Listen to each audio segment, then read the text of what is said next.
மலரும் இந்த நாட்குறிப்பில் வன்மையாய் நீ வந்து சேரும் மாயம் என்னவோ செய்கிறாய் நீ என்னாயுள் எல்லைகள் போலாகிறாய்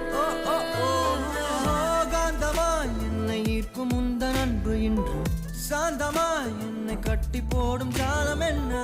கேட்கிறேன் கூரடி பெண்மையே